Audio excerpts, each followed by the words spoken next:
nanti saya sebut. Ya. Baik. Saya tunggu Tan Sri IGP sekejap.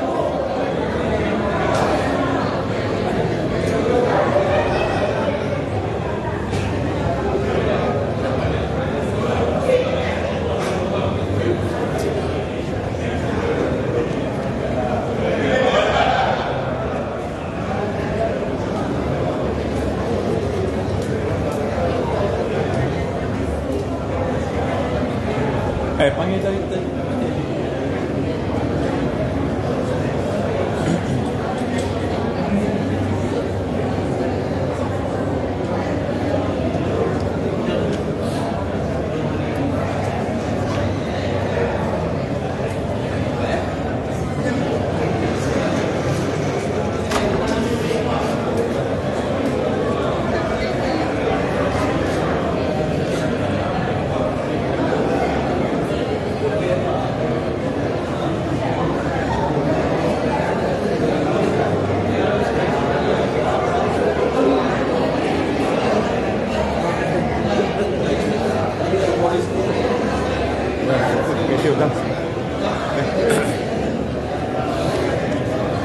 Baik, ini bahagian saya. Sekali lagi Tan Sri IGP akan sambung.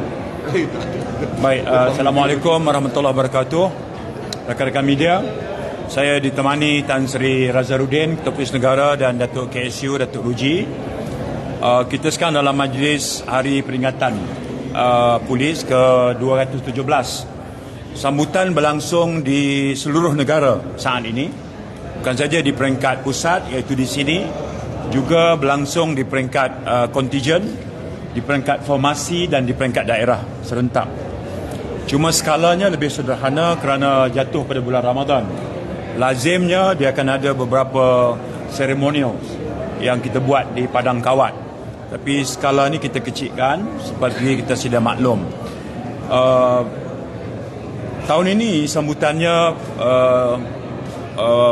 sangat bermakna bagi pasukan polis kerana kesudian untuk hadir Datuk Seri Anwar, Perdana Menteri, yang tadinya dalam ucapannya saya percaya telah menyentuh pelbagai perkara, tetapi berkisar di atas 3 paksi yang utama.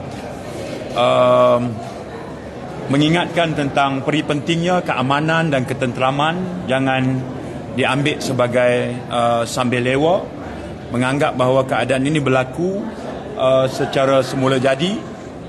Sebaliknya, keadaan yang kita nikmati sekarang adalah keadaan yang melalui ikhtiar dan pengorbanan. Jadi itu yang pertama. Yang kedua adalah mengingatkan seluruh warga polis bahawa cabaran hari muka jauh lebih besar, jauh lebih mencabar. Kerana itu polis mesti menjadi sebuah pasukan penguatkuasa unggul yang punya keupayaan untuk meningkatkan persiapan di semua peringkat. Disebut tadi dalam era digital, dalam era artificial intelligence, jenayah yang berlaku juga sangat rencam sifatnya. Jadi capability pasukan polis harus setanding untuk berhadapan dengan bentuk baru ini. Dan yang ketiga adalah penekanan tentang aspek kebajikan pasukan polis. Disebut bahawa tumpuan tahun ini sebenarnya di pasukan polis telah bermula tahun lepas lagi, dan cabaran yang diletakkan kepada saya dan Datuk KSU serta Tan Sri IGP perkara tentang aspek kebajikan pasukan polis seumpama meningkatkan tahap yang lebih selesa bagi balai-balai polis, kemudahan-kemudahan di peringkat IPD, hatta premis-premis atau logistik di pasukan barisan hadapan. Ya, tahun lepas kita berjaya menyiapkan 151 pos kawalan PGA di seluruh negara, dari Perlis sampai ke Sabah, dengan bajet sebesar 45 juta. Tahun lepas juga kami berjaya menyelesaikan tentang Eskom, pejabatnya, tempat tinggal anggotanya, dengan bajet sebesar 40 juta. Pembaikan kuartus dan naik taraf kuartus sedang berlangsung dengan meriah di seluruh negara, dengan peruntukan yang diumum Perdana Menteri macam tahun lepas diumum 500 juta, tapi kami kongsi bersama dengan MINDEF. Jadi bahagian kami lebih kurang 200 juta di KDN dapat, tapi polis saja dapat sekitar 98 juta. Jadi proses ini adalah proses yang ongoing ya, bagi meningkatkan keadaan tempat kerja dan tempat tinggal yang lebih kondusif, dan ini boleh menyemarakkan dorongan kerja, motivasi kerja para anggota. Jadi bagi pihak KDN, pertama saya ucapkan tahniah pada Tan Sri Raza dan pasukan polis. Yang kedua, terima kasih juga kepada Perdana Menteri atas pesan-pesan yang disampaikan.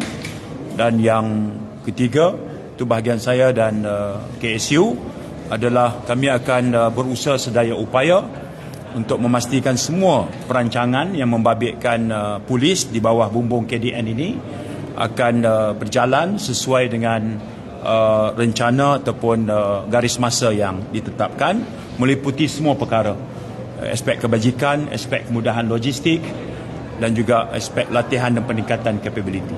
Okey, itu bahagian saya. Saya ada 4 minit lagi sebelum bergegas untuk bentang pindaan perlembagaan.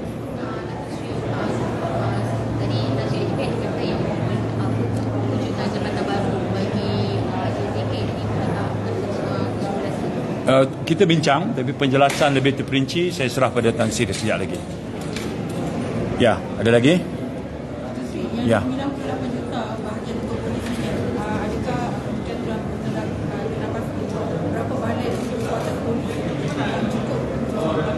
Dia off the cuff ni saya tak boleh ingat lah, tetapi madai saya sebut polis kita akan dapat beberapa IPK baru. Kita akan ada IPK baru di Pulau Pinang, kita ada IPK baru di Perak, kita akan ada IPK baru di Kelantan, dan yang terbaru kita akan IPK baru di Pahang.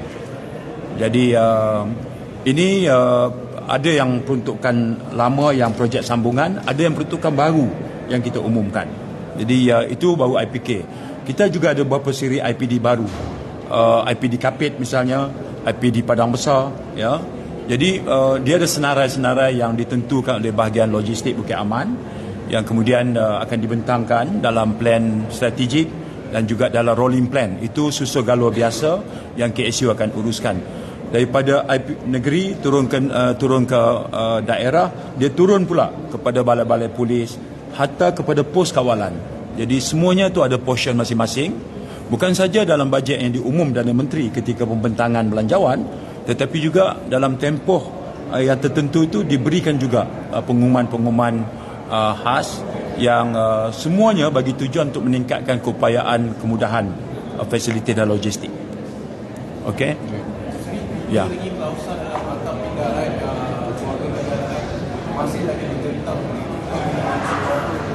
Ya, kerajaan dalam perkara ini, semangat yang kita ambil adalah kalau kita tak dapat capai semua, kita tak boleh tinggal semua. Jadi kami nak buat 8. Tapi kemudian kerajaan cuma teruskan 7, 1 tidak. Saya ingat semangat yang sama patut ada kepada aktivis dan juga NGOs. Jangan semua yang dia tuntut kerajaan kena dengar. Jadi kena ada give and take, try to find a middle ground.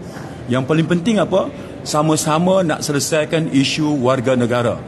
Pendapat kamu mungkin betul, tapi tak selamanya benar. Ya, jadi beri juga ruang kepada pihak kerajaan. Ya, jadi dalam proses ini harus ada sikap give and take, try to find a middle ground. At the end of the day, matlamat untuk menguruskan isu kewarganegaraan tercapai. Saya fikir itu spirit yang patut diambil. Okey, terima kasih. Saya tinggalkan IGP. Saya kena urus. Lepas menteri bagi tak boleh IGP bagi.